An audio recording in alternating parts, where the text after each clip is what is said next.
Hello student, welcome to my study movement channel. आज मैं आपके सामने, जैसा कि कल मैंने विज्ञान से रिलेटेड जो चिकित्सा संबंधी टर्म्स यूज़ किए जाते हैं उनके बारे में स्टडी करने के बारे में मैंने आपको बताया था। तो उससे रिलेटेड मैंने आपको बोला था कि उसके आगे भी बहुत सारे ऐसे स्टडीज़ हैं जिनके बारे में कल हम पढ़ेंगे, तो वो आज मैं आपके सामने लेकर आई हूँ। तो चैनल पर नए हैं तो सब्सक्राइब, वीडियो अच्छा लगे तो लाइक और अपने फ्रेंड के साथ शेयर भी ज़रूर करेगा। चलो तो फिर स्टार्ट करते हैं। फर्स्ट वन लिखा हुआ है एथिक्स। एथिक्स में किसका स्टडी करते हैं? एथिक्स में करते हैं नीति शास्त्र का अध्ययन। किसका करते हैं?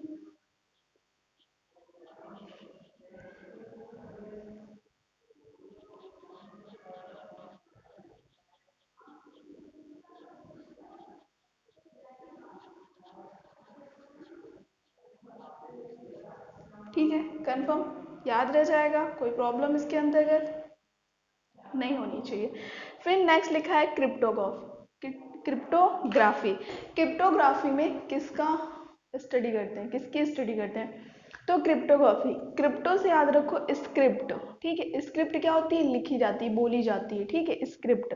तो स्क्रिप्ट से आप याद रखो कि बिंदु लेखन या बिंदु लेखन या फिर गूढ़ लेखन बोल सकते हो, जिसको ऐसे ऐसे छेद छेद करके लिखा जाता है, जो नेत्रहीन होते हैं तो उससे पढ़ते हैं, वो वाला गूढ़ लेखन या फिर बीज लेखन का अध्ययन। ठीक है, क्या याद रखोगे?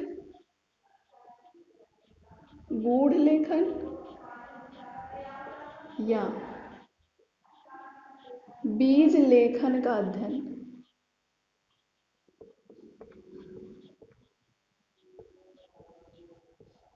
कन्फर्म? ओके, समझ आ रहा है ना? नेक्स्ट आ जाते हैं कैलिस्थेनिक्स। कैलिस्थेनिक्स में किसका अध्ययन करते हैं? अब कैलिस्थेनिक्स याद रखो, जैसे गर्ल्स होती हैं जो काली होती हैं, जब पार्लर में जाती हैं तो सुंदर बन जाती हैं। तो शारीरिक सौंदर्य का अध्ययन क्या याद रखोगे? शारीरिक शारीरिक सौंदर्य का अध्ययन याद रह जाएगा।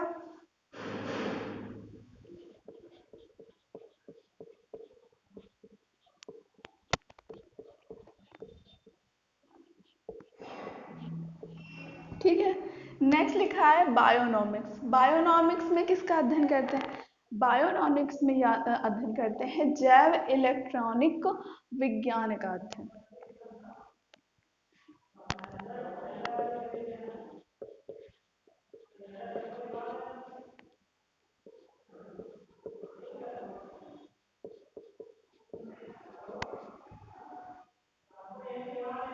जैव इलेक्ट्रॉनिक विज्ञान का अध्ययन।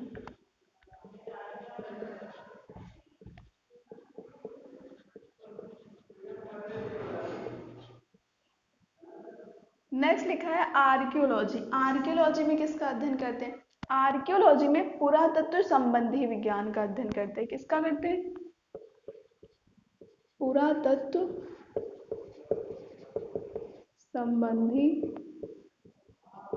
विज्ञान का अध्ययन।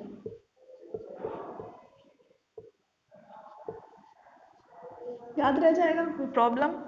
नेक्स्ट लिखा है एग्रोस्ट्रोलॉजी। एग्रोस्ट्रोलॉजी में अध्ययन करते हैं घासों का। ठीक है, घासों से संबंधित अध्ययन।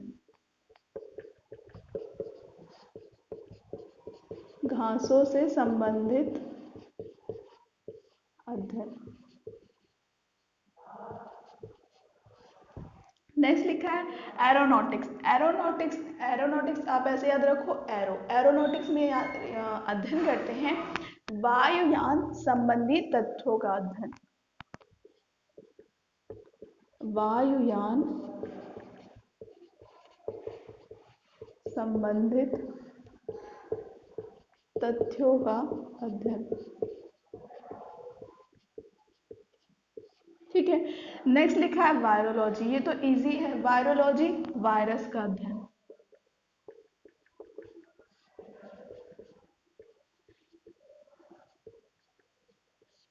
फिर लिखा है सिस्मोलॉजी। सिस्मोलॉजी भी आपको पता होगा।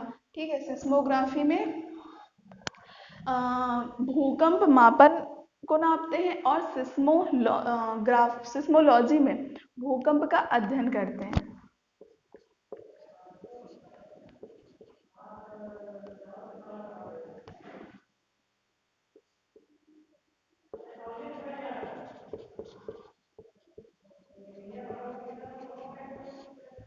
फिर लिखा है पोमोलॉजी। पोमोलॉजी में फलों का अध्ययन करते हैं। किसका? फलों का अध्ययन। नेक्स्ट लिखा है फेनोलॉजी। फेनोलॉजी में किसका अध्ययन करते हैं? फेनोलॉजी में आपका जो होता है मस्तिष्क, ब्रेन का अध्ययन करते हैं, या फिर बोल सकते हो मस्तिष्क या फिर उससे संबंधित, सिर से संबंधित अध्ययन। तो मस्तिष्क का अध्ययन आप लिख लो, आपको याद रहेगा। मस्तिष्क या सिर संबंधी अध्ययन।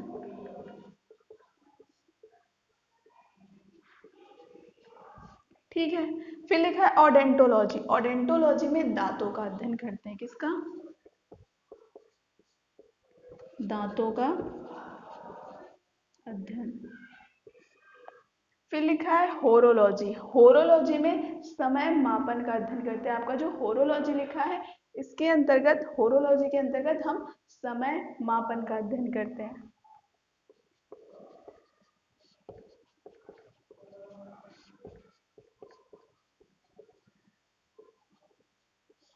नेक्स्ट लिखा है हाइजीन। हाइजीन, हाइजीन आपको याद, ऐड में देखा होगा आपने कि हाइजीन खाना खाना चाहिए, मतलब स्वास्थ्य, स्वास्थ्य से रिलेटेड है। खाना खाते हो तो आपके हेल्थ को इफेक्ट करता है। आप कैसा प्रोटीन ले रहे हो, कार्बोहाइड्रेट ले रहे हो, कैसा फूड खा रहे हो, कब खा रहे हो, ये सारी चीज़ें आपके हेल्थ से रिलेटेड होती हैं, आपको आपकी हेल्थ को इफेक्ट करती हैं। ठीक है। तो हाइजीन, हाइजीन आपके स्वास्थ्य से संबंधित है। तो स्वास्थ्य संबंधी अध्ययन जो होता है या फिर देखभाल जो होती है उसका अध्ययन करना।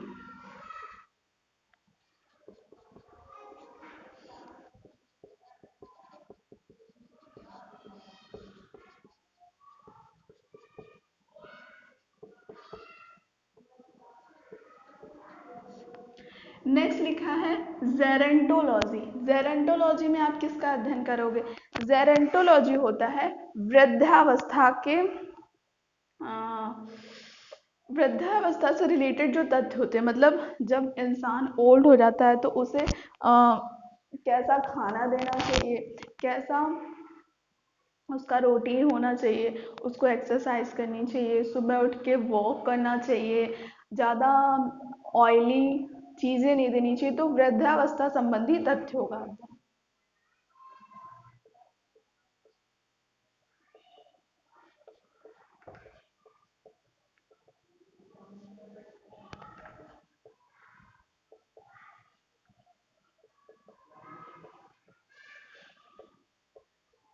याद रह जाएगा। फिर लिखा है यूजेनिक्स। यूजेनिक्स में मनुष्यों से संबंधित अध्ययन करते हैं। मनुष्यों यानी मनुष्यों में जो आनुवांशिक विकार हो जाते हैं, आनुवांशिक रोग क्या होते हैं, जो एक पीढ़ी से दूसरी पीढ़ी में जाते हैं। ठीक है, उन्हें कहते हैं आनुवांशिक रोग। ठीक है, जेनेटिक डिसीज जिन्हें कहते हैं। जैसे आपका हीमोफीलिया हो गया, वर्धानता हो गया, ठीक है, नाइट ब्लाइंडनेस। हाँ, इस तरह की चीज़ें जो होती हैं एक पीढ़ी से दूसरी पीढ़ी में जाती है। ऐसे बहुत से रोग होते हैं जो सेक्सुअली ट्रांसमिटेड होते हैं। तो आनुवांशिक रोगों का अध्ययन।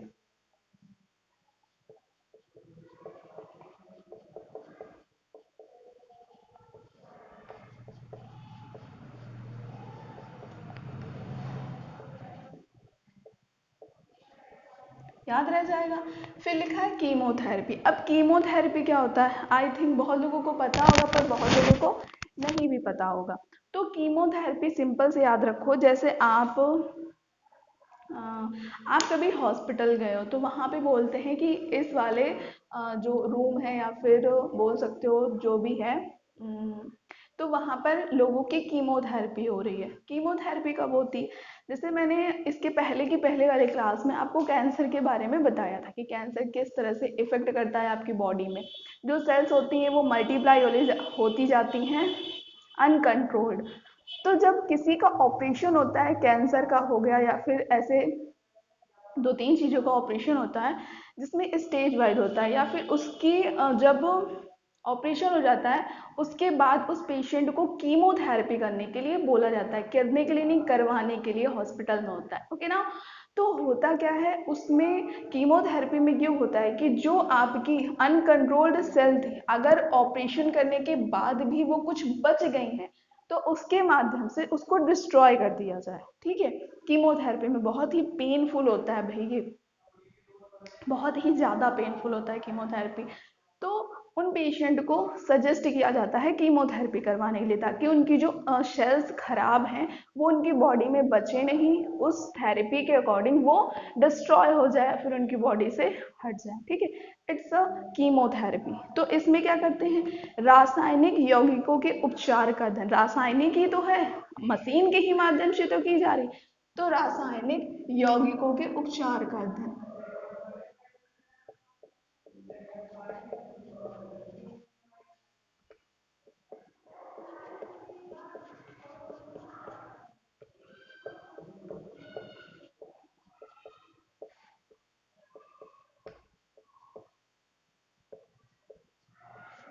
ओके, फिर लिखा है सिरेमिक्स। अब आप पूछोगे मैम सिरेमिक्स क्या होता है। चीनी से जो बर्तन बनते हैं, ठीक है, चीनी से बर्तन तैयार करने का अध्ययन।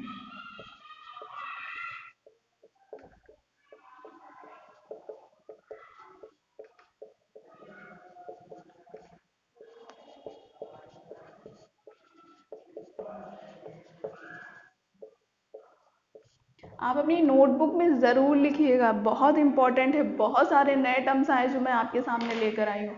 अभी एनटीपीसी रेलवे हो गया, या फिर अब आगे जो एग्ज़ाम हो रहे हैं उसमें जो पीछे से रिलेटेड क्वेश्चन थे बहुत कम पूछे जा रहे हैं, नए नए टर्म्स का यूज़ किया जा रहा है कि पर्टिकुलर इसका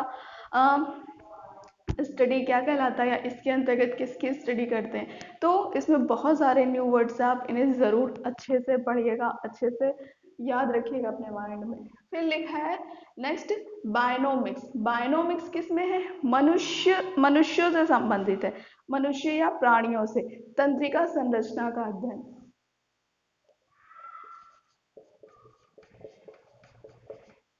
प्राणियों की